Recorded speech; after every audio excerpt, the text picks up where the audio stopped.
Frank Seravalli TSN senior hockey reporter follow, archive Winnipeg, Deryk Engelland did not hesitate, he grabbed the Clarence S. Campbell Bowl with the same steady hands that held the microphone on October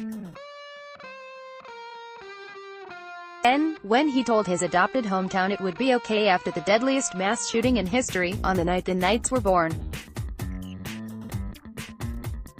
To touch it or not. Superstition means nothing to a team that has defied the odds all season long. Luck has nothing to do with it. We decided as a group to take it, Engelland said. Once a 500-to-1 shot to win the Stanley Cup, the Vegas Golden Knights are 4 wins away. Vegas is going to the Stanley Cup Final. Believe it. Perhaps the most unbelievable story in the history of professional sports, this group of Golden Misfits wrote another incredible chapter on Sunday afternoon when they silenced the Winnipeg Whiteout. It's insane, Engelland said. If I were to guess I'd be sitting here doing this right now, I would be a little skeptical. The Golden Knights never trailed after Game 1, knocking off Winnipeg in 4 straight games, culminating with a clinical 2-1 clincher in Game 5 at Bell MTS Place. Canada's Stanley Cup drought will reach at least a 26th year. Now, Canada isn't the only one crying, not with 11 franchises who have played a combined 339 years in the league wondering how a team in its first year may well win it all. It was their time, Jets captain Blake Wheeler said. Coming into it, I thought we had the best team. I felt that way and obviously I'm a little bit biased, standing in this room feeling like we had a great opportunity. That team, it was just their time. The game-winning goal itself embodied the entire Vegas season. Sportsbooks would not have even offered odds so astronomical that Ryan Reeves, a son of Winnipeg, would deflect a Lucas Visa shot behind Connor Hellebuyck for just his second career playoff goal. The overwhelming majority of the Golden Knights were players their teams decided they could live without. We call ourselves the Golden Misfits for a reason, Reeves said. Sometimes, the best stories are the ones the most far-fetched. The Golden Knights are the best of the West, it's a Cinderella story. Vegas will take on either the Washington Capitals or Tampa Bay Lightning, in what could be the NHL's first ever All-Sun Belt final if Tampa wins, beginning on Monday, May 28. Everyone needs to pinch themselves, Jonathan Marchessault said. We couldn't draw it up any better.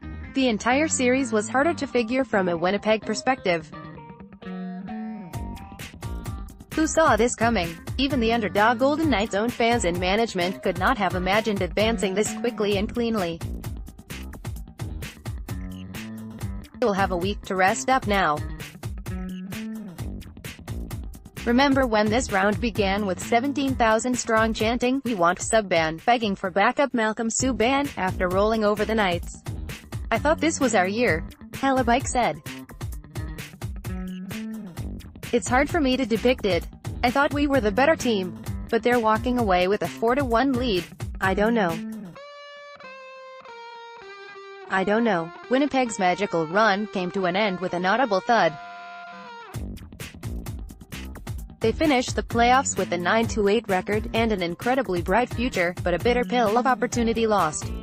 Wheeler described it as an empty feeling. Maybe fatigue was a factor, the young Jets running out of gas in their 99th game of the season. Maybe they left it all on the ice, physically and emotionally, in that Game 7 against the President's Trophy-winning Nashville Predators. That's why it's 4 rounds, Wheeler said. If you can't withstand that and get through the next round, then you don't deserve to win. Maybe the Jets' offense went cold at the most inopportune time. They managed just 6 goals in the final 4 games of the series with very little secondary support. The Golden Knights got goals from Reeves, Tomas Nosek, Tomas Tatar, Brayden McNabb and Alex Touch, timely contributions just as they had gotten all season long. Schieffel, who set a playoff record with 11 road goals, and line mate Blake Wheeler couldn't be counted on to do absolutely everything.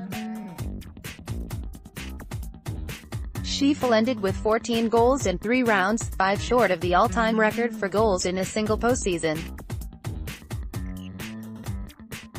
Maybe the Jets simply just ran into a wall, in both Marc-Andre Fleury and the Vegas attack and team speed.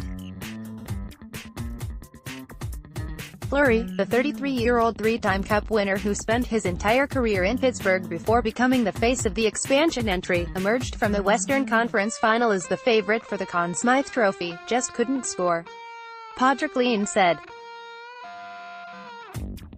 "I couldn't shoot." Fleury finished the series with a .956 save percentage in the final 4 wins. "Their goalie was extraordinary," Wheeler said. Fleury's counterpart, Connor Hellebuyck, wilted when it mattered most, giving up untimely goals that broke the Jets in the series. "Luck was on their side, definitely," Hellebuyck said. "I've never seen anything like it. Even their goals tonight were 2 tips. Anytime a guy tips it and it goes far south, you know something is going right for them. Really, it is the story and narrative of the Golden Knights that is hard to believe, a collection of cast-offs cobbled together, devoid of superstars and ego and built in the sole image of today's fast NHL. When you see them in action, any feeling of a fluke dissipates. The Golden Knights are 4 wins away from being etched in silver forever. All the work we've done, if we come up short now, it would mean nothing," Marchessault said. "All those records and everything, it doesn't mean anything if you're not the last team standing. Few will be betting against them now."